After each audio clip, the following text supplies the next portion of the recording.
Oi, gente, bom dia. Dia 2 de janeiro de 2025 e aqui nós estamos para conversar sobre a palavra de Deus. Hoje eu quero falar sobre o ano novo da Ana. Ana, mãe de Samuel.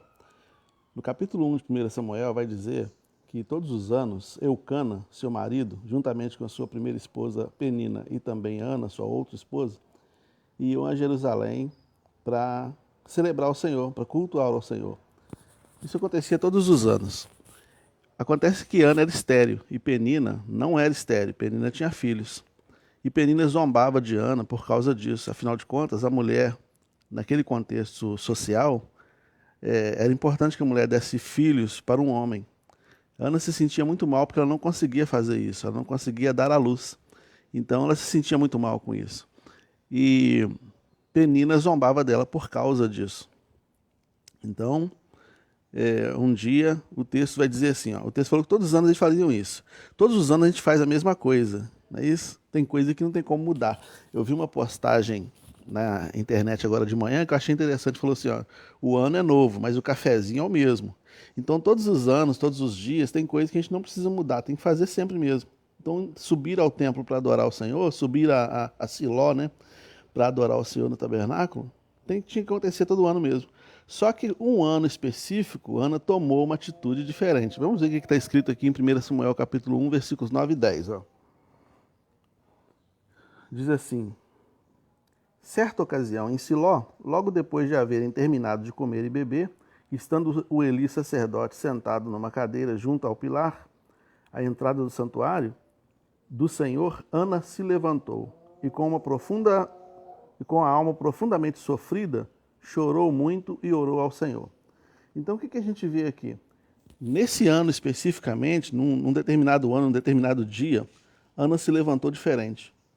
O templo ou o tabernáculo era longe, eles tinham que fazer uma viagem para ir cultuar ao Senhor. E ela todo ano fazia isso. E todo ano ela ia e chorava, todo ano ela ia e se lamentava, todo ano sofrendo as perseguições de Penina. Mas naquele ano o texto fala assim, ó, se levantou. Se levantar na Bíblia significa prontidão. Há muitos textos, por exemplo, em Daniel, capítulo 9, quando o anjo aparece para ele, vai dizer assim, coloque-se de pé que eu vou falar contigo. Para Jeremias, Deus fala, desce à casa do olheiro que eu vou falar contigo. Então, se levantar significa se posicionar, significa se ficar de prontidão, ficar preparado para algum acontecimento, alguma coisa nova que você queira que aconteça na sua vida. Ana se levantou, naquele ano se levantou diferente. E eu? E você? Nós temos nos levantado, o ano é outro, mas a nossa postura corporal permanece a mesma? Ou a gente está se levantando, colocando-se de prontidão, se preparando para algo novo que possa vir a acontecer, ou para provocar algo novo na nossa história, na nossa vida? No caso de Ana, o texto diz que ela visualizou o templo, e ela estava nele, ela visualizou o sacerdote Eli sentado, ela então se colocou em oração fervorosa. E o posicionamento de Ana foi muito mais do que se levantar. A Bíblia diz que ela fez um voto ao Senhor. Quem sabe não está faltando fazer um voto ao Senhor, um comprometimento maior, um aprofundamento maior na minha vida espiritual, no conhecimento bíblico, na minha caminhada com o Senhor. Quem sabe não está faltando eu tomar alguma atitude diferente, eu pensar em coisas diferentes, eu mudar a rua a qual eu passo todo dia. Quando a gente muda de rua, muda de lugar, a gente acaba mudando também o nosso mundo, né? Porque muda tudo, muda as perspectivas, a gente vê coisas diferentes. Aquele dia, ela entrou no tabernáculo de Deus de uma maneira diferente, com um olhar diferente. Então ela fez uma oração diferente, como ela nunca tinha feito. Ela tomou uma atitude porque ela queria ver uma mudança acontecendo na vida dela. Se eu me posicionar e fizer a mesma coisa, coisas diferentes também vão acontecer na minha vida. Entende?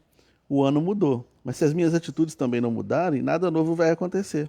O cafezinho tem que permanecer aí, tá, irmão? Daqui a pouco eu vou passar um cafezinho aqui na casa do meu sogro, né? Vou tomar um cafezinho com a família aqui, com a minha família. O cafezinho tem que permanecer o mesmo, mas as atitudes, outras atitudes que eu queira que realmente sejam influenciadas, sejam mudadas e sejam abençoadas, eu preciso me levantar, me colocar de pé e tomar uma atitude, para que o ano novo seja de fato novo, né? A partir de atitudes novas. Então, como é que vai ser o meu 2025? Como é que vai ser o seu 2025? Ainda é dia 2. Ainda estamos em fase de preparação, né? Ontem eu falei, o primeiro dia importa. No meu primeiro dia ontem, fiz algumas anotações, fiz algumas buscas, fiz algumas pesquisas, elaborei alguns esboços de coisas que eu quero fazer acontecer em 2025.